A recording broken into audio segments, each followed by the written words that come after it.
Lazevo likes to talk about life while he's shooting people in the face. Lazevo. What is going on, everybody? It's Lazevo here. I'm back with another cool story. I haven't done one of these in a while. I try to do them about once a month, so I'm well overdue. So let's jump into it. By the way, the gameplay you're watching is one of my best games ever in Modern Warfare 3, but I am using the Type 95, so call me a noob or whatever, but that gun is way overpowered. If you want to get your best score, that's your best bet. That's all I'm going to say about it. So one of the things I try to do with these cool stories is I try to look at what was happening in the previous years of my life around the same time of year. Now, the first week of February, the only thing that comes to mind is Winter Carnival at Michigan Tech, where I went to college. Now, this is the one time of year that all Michigan Tech students look forward to because it's the biggest party of the year, guys. And it starts on a Wednesday night, and you have Thursday and Friday off of school, and it basically goes all the way through Sunday. And there are literally parties nonstop. You can go in 4-hour blocks from house to house, whether it's a house party or a fraternity house. It's just a nonstop drunk fest. And it's the one time of year when everybody wants their friends to come up. Like, if you're going to go visit somebody at Tech and you get one time to go do it, that's the time you're going to make the trek all the way up there to go visit them, because it's the most fun. And Winter Carnival is basically a big winter festival. There's like snow statue competitions. There's ice bowling, human ice bowling, where you like throw somebody down on a sled and they take out these giant bowling pins. And there's human dog sled races. They play this game called broom ball, which is where it's like hockey, but you're running around in street shoes on the ice and whacking this ball with this broom. It's pretty crazy, but that's all like the extracurricular stuff. Like the main goal is just to get drunk and have a big party and have a good time. So, like I said, everybody has friends come up. I had a couple friends come up one year. This would be February of 2000, so my sophomore year. Yeah, I'm old, I know it, but my sophomore year of college, I have my buddy Jawan comes to see me. You might remember him from my first original Cool Story Bro. If you haven't heard that, I definitely recommend going to check that out. But it's the same guy. And then two girls, Wendy and Dinah. Now, Wendy and Jawan sort of had this off and on thing going on. And so that was whatever it was. I forget if they were off or on at this point, but it doesn't matter really. And then Dinah was just a really close friend. So she was coming up, she was good friends with Wendy. We were all just going to go up, get drunk, have a good time. So everything seemed to be going pretty good. I remember this year in particular because there was one of my female friends at Michigan Tech had some of her friends up, and there was this girl, Katie, that I was really digging. And so the whole time I'm trying to hook it up with Katie, but at the same time entertain my guests and sort of balance that. I'm playing that balancing act. And it was going pretty well until about Saturday night. So by this time, Saturday night rolls around, everybody's really drunk already. I mean, it's early, I want to say it's like 5 or 6 o'clock. And my fraternity's having a party. And so we're at the dorms, again, like I said, really drunk, all underage, by the way. And we're trying to figure out how we're going to get there, what we're going to do. And Wendy starts freaking out. Like I said, her and Juwan are on this off and on thing. And Juwan was like not talking to her or not paying attention to her or something. And she's like, I don't know what's going on, and blah, blah, blah, blah. You know how girls get when they're really, really hammered. Well, that's her at this point. So she's babbling, and in the meantime, this girl Katie that I'm trying to hook it up with and have been, it's been progressing throughout the week, right? And so she's going to my fraternity house, and I'm like, Juwan, I'm heading over there. I don't know what you guys want to do. And Juwan's like, I'm not staying here. I'm dealing with this, so I'm coming with you. So Dinah was like, I'll stay here with Wendy. I'll calm her down.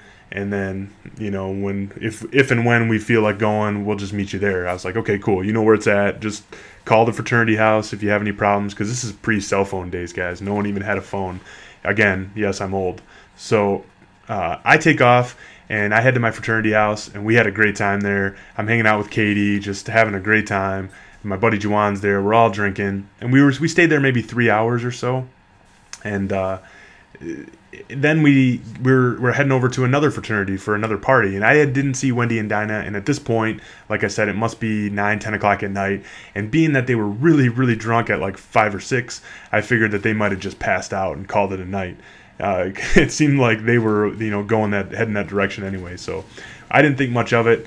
Like I said, I had no way to get a hold of them really, no cell phones or anything, so I just said, screw it, we'll go to this party, they're probably passed out. And so we go to this other party. We stay there maybe 3-4 hours and have a great time. I'm really like you know, making significant progress with Katie. It's going really well, and so I'm not even really thinking about what they're doing. And so after the second fraternity party there, we end up going back to my buddy's house, a little post after party, whatever you want to call it. And by this time, me and Katie are really getting into it. Like, we're off by ourselves, you know, doing the thing, like making out and that kind of thing. And we end up on the couch, and one thing leads to another, and we're really fooling around. Like, when I get really drunk, I must turn into a pimp, because there's been numerous times where I've just like woke up like mid fooling around and don't really remember how I got there. And I'm not that smooth when I'm sober, so so if you have issues like I do, just have a few drinks and you know, get blackout drunk, and you know, things will just happen. I don't know if that's good. That's probably terrible advice, but anyway, I'm mid fooling around with Katie right now at this point, and if you're using baseball analogies, I'm rounding third. So, and by the way, if she was one of those girls that sticks out in my mind because she had her clit pierced. Now, if you're a female and you have a piercing below the waist, I want to just say, can you please tell some dude before they find it? Because in my drunken state, I found this thing. I'm like, what is this? I'm like, is this a tampon? Like, what is going on right now? Like, I was way too drunk to be trying to process that kind of information. So, ladies, little heads up if you got the downstairs pierced. Anyway, all of a sudden, my buddy's house phone rings, and it's my RA at the dorms informing me that Dinah has been arrested, and Wendy is crying and just hysterical, unconsolable. And I was like, what happened? Well, apparently they tried to walk and meet us at my fraternity house for the party, but they did so without wearing coats in a place that gets 300 and something inches a year of snow in February.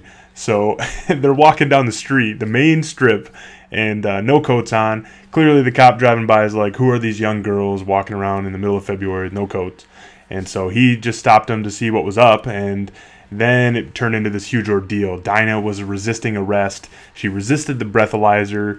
Reading the police report the next day was funny because it said, like, she gives him a fake name. She bit and scratched.